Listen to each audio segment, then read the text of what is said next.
야고보서 4장 1절에서 10절입니다.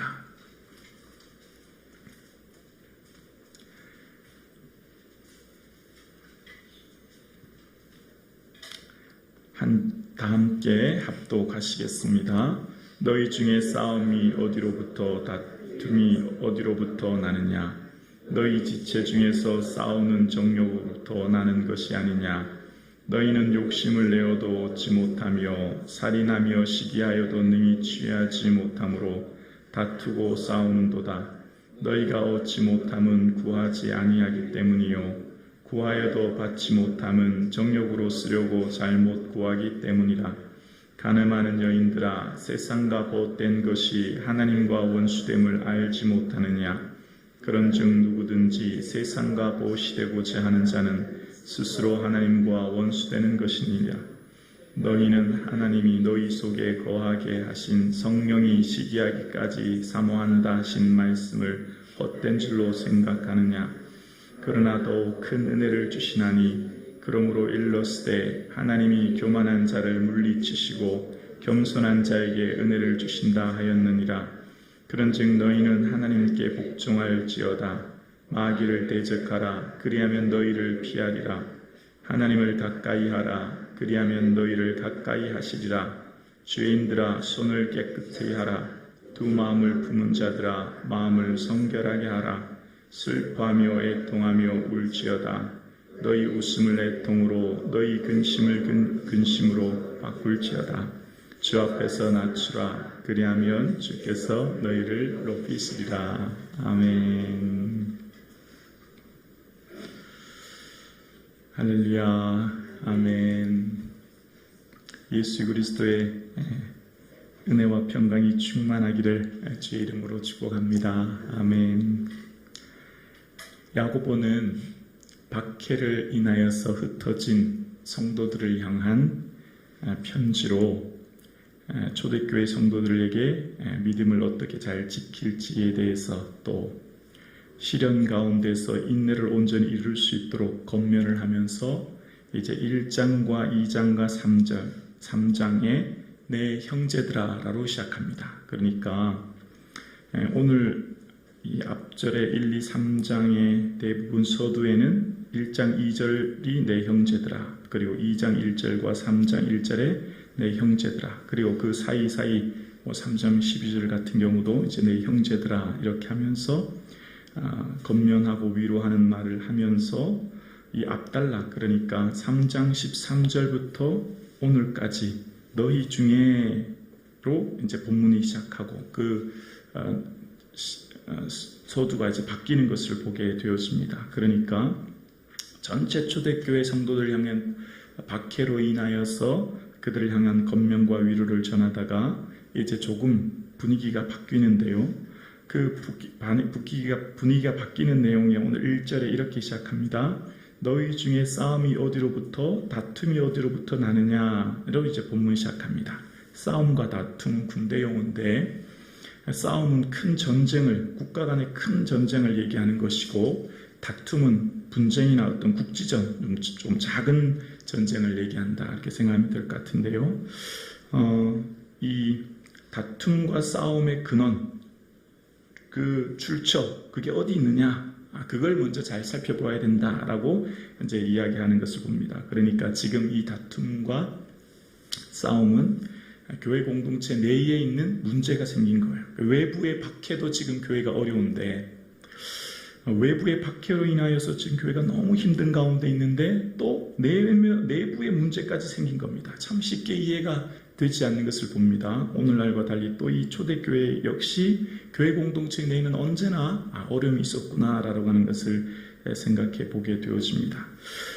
그 내부의 문제의 출처가 어딘가를 잘 점검하고 살펴야 된다라고 하면서, 그 출처는 바로 정욕으로부터 나는 것인지 그것을 잘 살펴봐야 된다. 그래서 그 정욕, 자신의 욕심 때문에 이런 것들이 일어나는 것을 이제 이야기하고 있는 것을 보게 되었습니다. 위로부터 오는 지혜는 화평인데 땅으로부터 난 지혜는 시기와 다툼인 것을 다시 한번 이야기하고 있는 것을 보게 되었습니다. 그러면서 이 주님의 동생인 야고보는 어떻게 그럼 이것을 해결해야 되는가? 그 해결책을 이제 초대교회 성도들에게, 흩어져 있는 성도들에게 건면하는데요.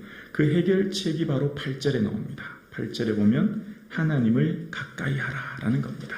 해결책이 여기 있습니다. 모든 문제의 해결책, 개인과 교회, 또 국가, 삶의 모든 문제의 해결책이 하나님을 가까이 하는 것으로 이야기하고 되고 있는 것을 보게 되었습니다.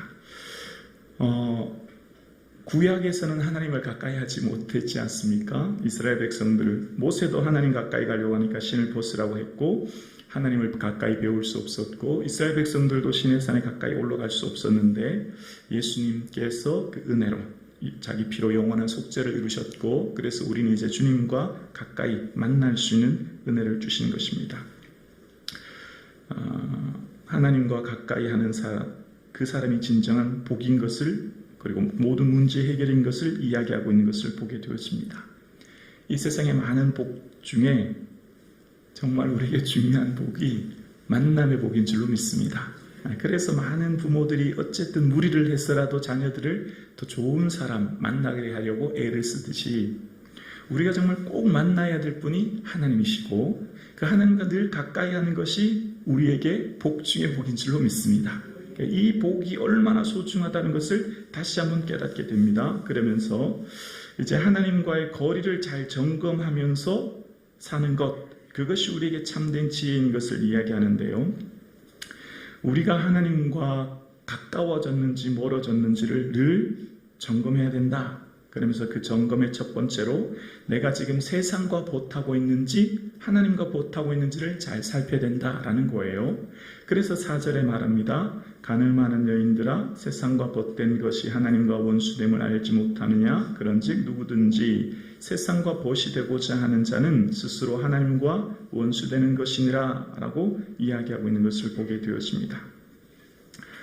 세상과 벗, 이게 벗이라고 하는 말은 사랑한다, 필로스, 이제 사랑한다라는 의미가 있어요. 세상을 사랑하든지 하나님을 사랑하든지 둘 중에 하나라는 겁니다. 그러니까 세상과 하나님 두 주인을 섬길 수 없다라는 것인데 조금 더 구체적으로 보면 여기서 세상은 어쩌면 나 자신입니다.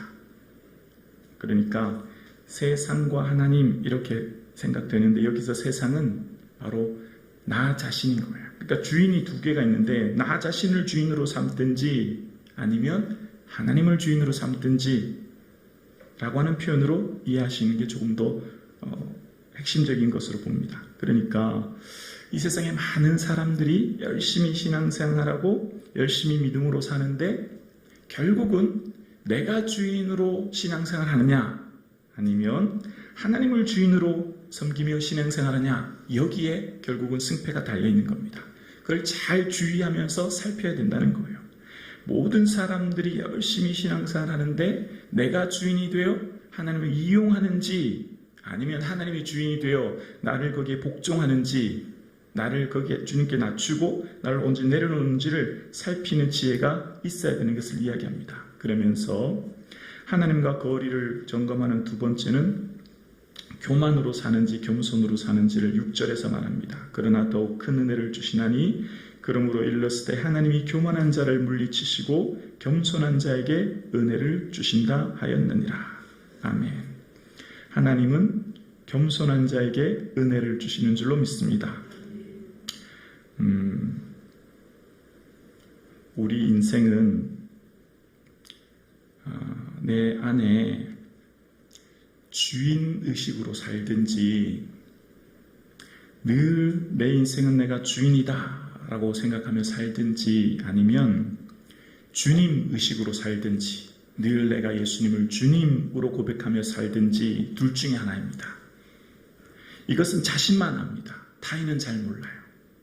반드시 자신의 내면의 그 동기를 잘 살펴야 합니다. 주인의식으로 살든지 주님의식으로 살든지 둘 중에 하나예요. 내가 내 인생의 주인이 되어 살든지 내가 예수님을 주님으로 고백하며 살든지를 살피는 것이 얼마나 중요한데 그것은 곧 인생의 삶의 목적과 삶의 방향을 정하는 너무너무 중요한 문제라는 거예요. 그래서 하나님과의 거리는, 영이신 하나님은 거리를 가늠할 수 없지 않습니까? 어디든 다 계신 분이신데, 내 안에도 계신 분이신데 하나님과 거리를 어떻게 좁힙니까? 물리적인 거리가 아니지 않습니까? 그 하나님과의 거리는 주인의식으로 살든지 주님의식으로 살든지의 승패가 달린 거예요. 신앙생활을 하는 저와 여러분의 삶 가운데 온전히 주님의식으로 살아가는 저와 여러분 되기를 주 이름으로 축원합니다. 야고보는 제자들은 겨우 3년을 주님과 함께 다녀서 알았지만 야고보는 30년 넘게 주님과 함께 살았습니다. 얼마나 예수님에 대해서 많이 알고 또 예수님과 함께 깊은 교제를 나누었겠습니까? 그런데 야고보의 삶 가운데서는 결코 자신을 드러내지 않습니다. 오늘 야고보를 한번 여러 번 읽어보십시오. 야고보 자신에 대한 얘기가 등장하지 않아요. 주인의식이 아니에요. 내가 옛날에 예수님과 이렇게 살았는데, 내가 옛날에 이런 일이 있었는데, 내가라는 말 안 나타나요. 아멘이시죠? 주님 의식으로 살아가는 거예요. 주님 의식으로. 얼마나 하고 싶은 얘기가 많고 얼마나 단 한마디라도 나에 대해서 언급할 수 있지 않습니까? 우리 마음에 그게 다 있잖아요. 우리가 열심히 주의를 하다 보면 내가 했는데 내가 그래서 어려움이 오고 그래서 갈등이 오고 그래서 문제가 생기는 거지요. 그래서 주 앞에 낮추라. 그러면 주께서 너를 높이시리라. 할렐루야. 내가 나를 모래성 위에 아무리 높여봤자 의미가 없는 거예요.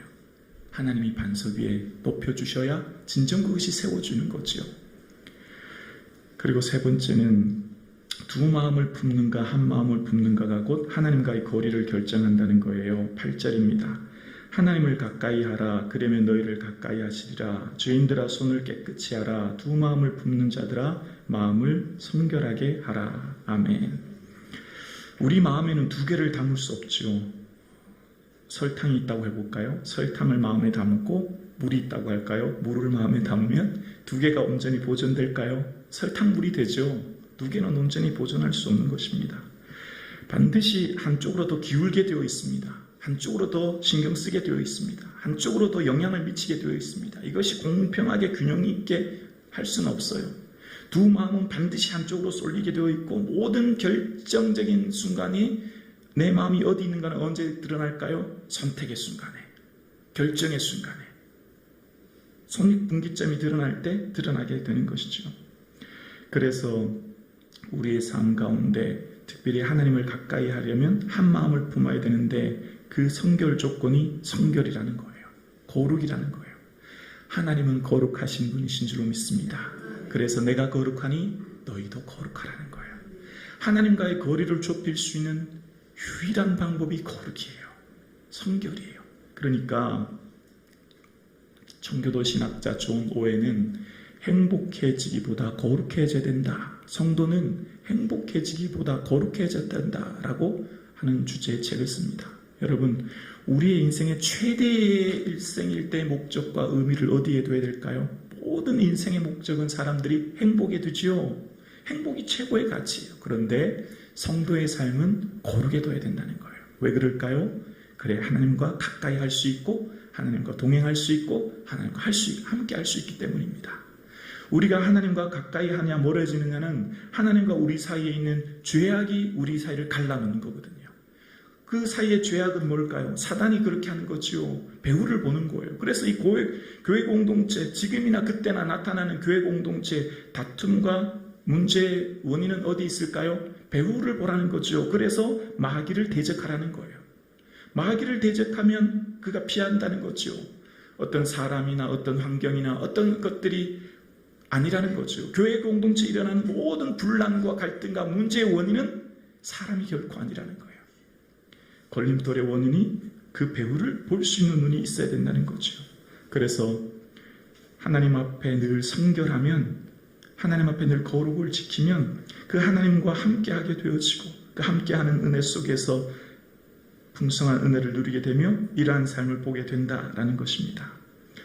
오늘 이 새벽 예배 나오신 사랑하는 성도님, 우리 삶의 개인과 또 교회 공동체와 이 민족이 하나님을 가까이 하는 민족, 하나님을 가까이 하는 교회, 하나님을 가까이 하는 저와 여러분 되기를 주님의 이름으로 축원합니다.